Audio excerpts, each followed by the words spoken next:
सभी भक्तजनों को जय श्री कृष्ण। श्री सुखदेव जी कहते हैं, परीक्षित, भगवान श्री कृष्ण ने विदर्भ राजकुमारी रुक्मिणी जी का यह संदेश सुनकर अपने हाथ से ब्राह्मण देवता का हाथ पकड़ लिया और हंसते हुए यूं बोले। भगवान श्री कृष्ण ने कहा, ब्राह्मण देवता जैसे विदर्भ राजकुमारी मुझे चाहती है, वैसे मैं भी उन्हें चाहता हूँ। मेरा चित्त उन्हीं में लगा रहता है। कहाँ तक कहूँ, मुझे रात के समय नींद तक नहीं आती।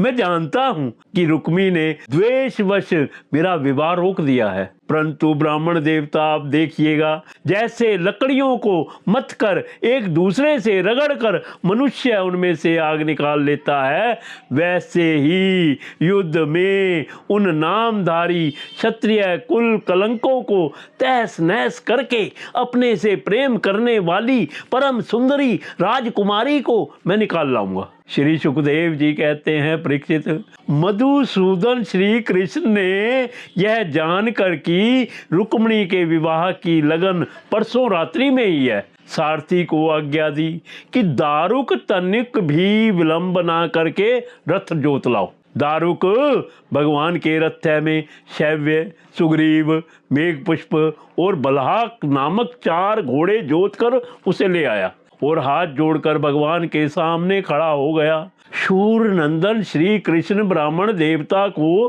पहले रथ पर चढ़ाकर फिर आप भी सवार हुए और उन शीघ्रगामी घोड़ों के द्वारा एक ही रात में अनर्त देश से विदर्भ देश में जा पहुंचे। कुंडिन नरेश महाराज भीष्मक अपने बड़े लड़के रुक्मी के स्नेहवश अपनी कन्या शिशुपाल को देने के लिए विवाह उत्सव की तैयारी करा रहे थे। नगर के राजपथ, चौराहे और गलियां, कूचे, झाड़ू बुहार दिए गए थे। उन पर छिड़काव किया जा रहा था। चित्र विचित्र रंग बिरंगी छोटी बड़ी झंडियां और पताकाएं लगा दी गई थी। तोरण बांध दिए गए थे। वहां के स्त्री पुरुष पुष्प माला, हार, इत्र, फुलेल, चंदन, गहने और निर्मल वस्त्रों से सजे हुए थे। वहां के सुंदर सुंदर घरों में से अगर के धूप की सुगंध फैल रही थी। परीक्षित, राजा भीष्मक ने पितर और देवताओं का विधि पूर्वक पूजन करके ब्राह्मणों को भोजन करवाया और नियम अनुसार स्वास्थ्य वाचन भी। सुशोभित दांतों वाली परम सुंदरी राजकुमारी रुक्मिणी जी को स्नान कराया गया। उनके हाथों में मंगलसूत्र, कंकण पहनाए गए, कोहबर बनाया गया जी, कोहबर बनाया गया।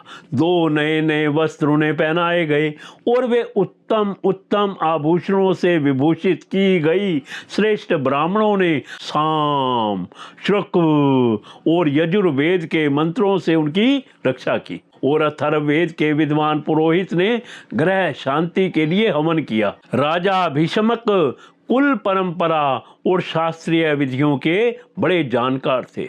उन्होंने सोना, चांदी, वस्त्र, गुड़ मिले हुए तिल और गौवें ब्राह्मणों को दी। इसी प्रकार चेदी नरेश राजा दमघोष ने भी अपने पुत्र शिशुपाल के लिए मंत्रज्ञ ब्राह्मणों से अपने पुत्र के विवाह संबंधी मंगल कृत्य करवाए। इसके बाद वे मद चुआते हुए हाथियों, सोने की मालाओं से सजाए हुए रथों, पैदलों तथा घुड़सवारों की चतुरंगनी सेना साथ लेकर कुंडिनपुर आ पहुंचे। विदर्भ राज भीष्मक ने आगे आकर उनका स्वागत सत्कार और प्रथा के अनुसार अर्चन पूजन किया। इसके बाद उन लोगों को पहले से ही निश्चित किए हुए जनवासों में आनंद पूर्वक ठहरा दिया। उस बारात में शाल्व, जरासंध, दंतवक्त्र, विदुरथ और पौंड्रक आदि शिशुपाल के सहस्त्रों मित्र नरपति आए थे। वे सब राजा श्री कृष्ण और बलराम जी के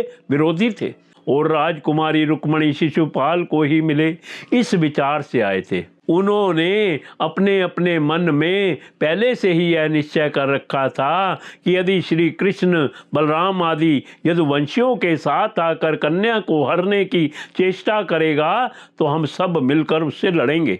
यही कारण था कि उन राजाओं ने अपनी अपनी पूरी सेना और रथ, घोड़े, हाथी आदि भी अपने साथ ले लिए थे।